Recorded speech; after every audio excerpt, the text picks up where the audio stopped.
Wa fa'afetai, wa fa'afetai, wa mali e mata e va'ai,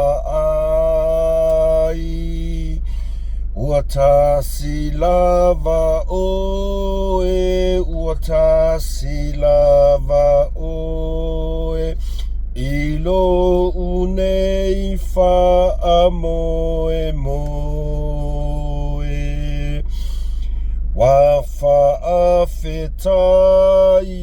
wa fa'afetai, wa mali e mata e va'ai, ua tasi lava oe, ua tasi lava oe, ilo unei fa'a moe moe.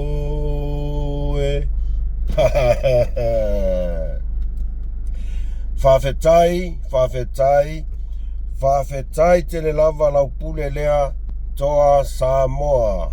Maska kwek paki. Min, patia, dua pati, tatofa. Ia wa uma up, ua le to iai fo sesi, ngangana e te tau talai. E mo moli atu ai, le fa'afetai te le lava I alo mawhanau a se o tātua tunu soli. O ua ke maka e malingi o koroi maka talo whai e tam whainga a nei toa manu a Samoa. Toa manu a Samoa. Wofoi na atu lo lato soifua mo lo lato wola e tautua se o tātou atunu. E mo moli tele le nganga whaafetai a o tau uma lava a mata mai lava I le sisunga I le whaiaonga. Ia, pea kong whapalangi kwa kome sunga le whaiaonga.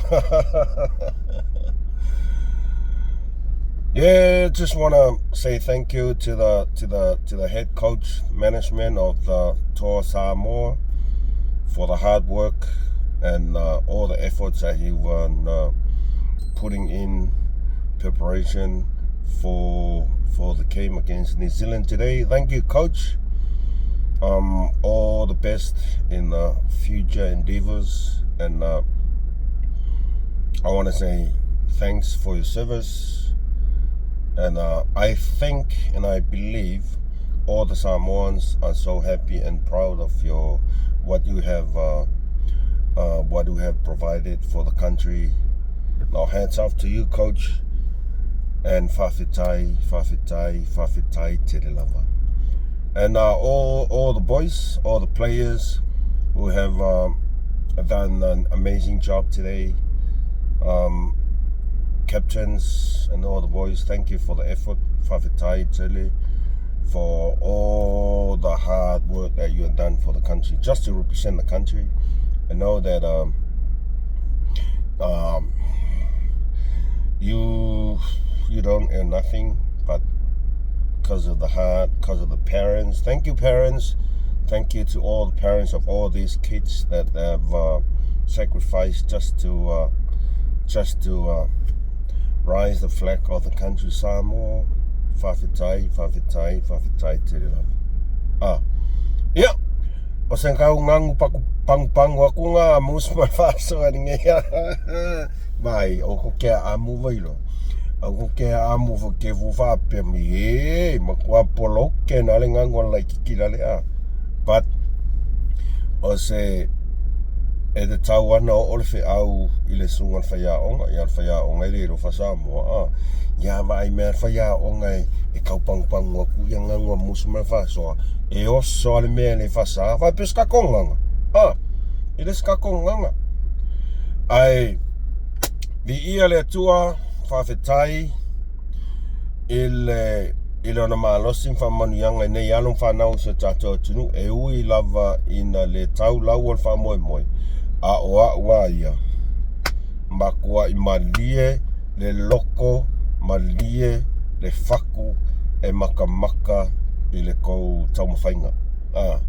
ila o ko tautua e uia into walala i atunu mao ai e se su e lava lau tau whamalama mo tau mana tunatu ma tau alofa ina i o tau matua na te punga e tono Samoa le ua avaku kou faku ako e tautua e sia tatu atunu ia lau pule lea toa Samoa whawhetai tele lava ai fefe e i le sau ole au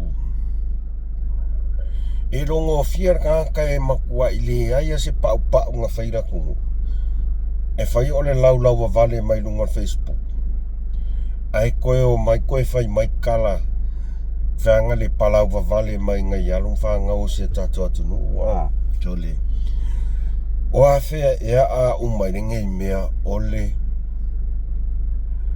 tole o ke whea kulau kala makua yo le karikongo ye ko inga kaka Samoa kere i loping Samoa pea e whai ole le mawhauwhau whai mai kaya kere ngā au tole ke ofo ia o kou sole kaungo kou fia mo kou whawhikai i nei alo ma whanau o le atunu e longo fia mo morgaka e le ai masanga mea whaila kungar kaka makiva elo e le esanga me whaila kungo o leo mai whai kala i na ialum whanau o so tato atunu se ku ia ngā mio ari o koe whai ngā mea so ke ofo ia o kou no kaka fu e whai ai man mawhauwhau e kaunga whapea so talo whai pole malolo whatamari e ese le levo le wo o ye kako aulo kapiriki makua i makau kia le levo le wo o kako aulo kapiriki e taulantou fia mo tau whaftai o atu nei along whanau o le atunu o kera longa le 5% o ngai ka maiki ang ka alo le au o tau Samoa e piki mai le au kiwi e piki mai le au o kankaru ai tangata to te Faikio Mafaia ko Faikio o le au Samoa ia ka alo ma le au kankaru ma le au a kiwi e kaunga Faikio kala anko mai ka alo le au Samoa but it is ka kofe au ngā mea ele es ka kofe au ngā mea o le filifilinga sa o loto a tangata lava ia ia awa a kako kuuri me ile fea sa o aia anga o au fea ngale o ele lau vale fai me kaiar kako au kusa kaunga whasanga sanga lau koming o kou mga Samoa ka ale au kiwi o ai umangko ia aor kou o mai le la lafo mai upu le ma fau ina ialo ma whanau o le atunu o le ka o kuaisi o kako kung sole o le ponga leo Samoa sole o le ponga leo Samoa e kakau onga e mita o e le tangata Samoa i leo whaasingo manga e kakau fo i onga e pui i le suafa pele o se tato atunu nga e ola ma e whangau ai aurko o mai lea whaaleanga mai i whai mai wakaya e reska konga ruenga e whai ele ref ia e mo ia o lafoli ia ke fo o ngango ku lafoli e kokari e mai fo ai whamon mole ia o tou pa ia malu se tato atunu tato talia le whai unga wai ai o iai le tau mawhainga a alo mawhanau o sio tato atunu sole e ofo ia o kou sole koe mai ko lau wa vale mai lunga Facebook whai mai kaya keringe au kako fia kei loa ila ua ilo mawhauwhau ai wa whaapea le au a konga maka ukia me wo o ile level ale toa Samoa whaapea le au a konga ka fia pei ale toa Samoa sole o ka kou ka ngaka Samoa lea e o ama whaikala lau vavale ma whamone mole e le whaingofia le mea Ele faingofie le tautua ma taalo mo le tato mo se tato tunu. Tato mai lalo tato whawhetaia alam whanau o le tunu i le lato tau mawhainga ma le lato. Ale mea lea nga umar ka alunga e vai saurung whamai kaya kerengei au kaya o to sa mo.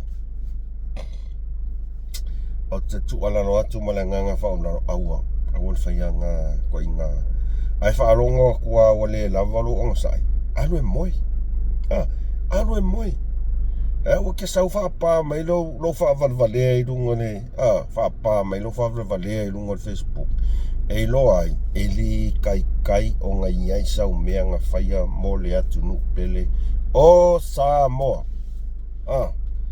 Oskako whaasoa pupu ngā wamanga o e kua kuirunga. O ngā o vai aku, sorry. E sau lea, lau vali. Lau vali, ia.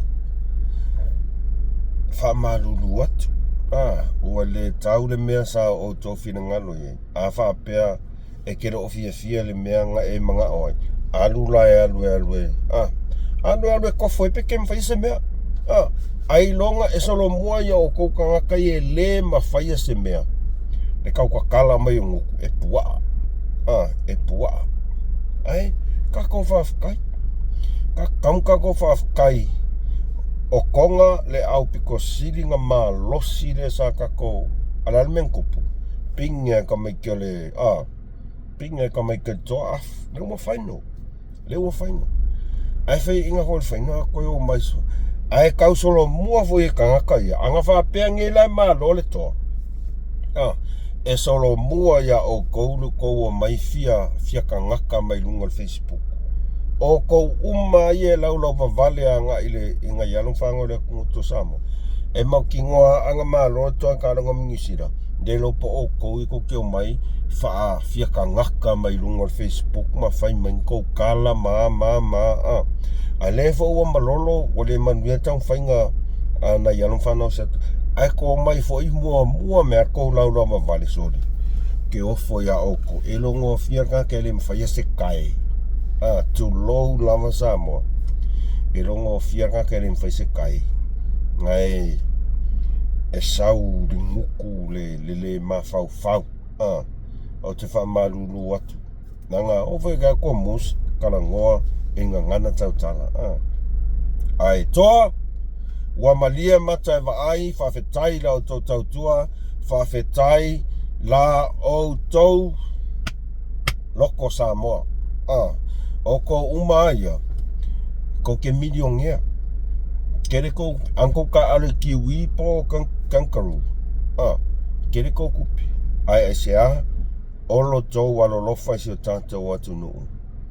Lea e momoli atu ai la o whawhetai ma le whaalo alo tele i la o tō tautua, ma lo o tō tau mwhai. E le mua, umani vaa se rua. E to e sautai au malama, ko e oso fwere la, e whaawau kaimilangi o makua pala ai a kankaru e ngelangi i le toa Samoa. Kai pala ai a. Whea koe fo. Ai, ma lole tauatai, whaftai lau tō tautua, e momoli atu ai fo i alo whaanga MUSS Ma Le Fa'asoa ia o tō malawa i lau sungal whaiaonga management, o lau sungal kapteni, ia mala o tō suatau. Ma lole tautai, whamanuele atua. Awangi koe alu esesis ka alo uma ma le toa Samoa. Ka alo uma le toa Samoa. Awa koe esesis ai whawhitai tele lau tō tautua. Ia Samoa, ngā singa mea angango mga o e kua koe. E whaari atu ai, ia e tu alalo tu ai fo i pa ia malu o Orkako au Faikio, se so ia se. O e whaingi mere lei kau koe, kou ai ngam kau koe le kung e ola mai. Ngā le Faikio, ai le se me mwhaia. Ai. Like, share, subscribe kako channel. Alofa tele atu mo o tau malawa pa anga MUSS Ma Le Fa'asoa. Fa seifua.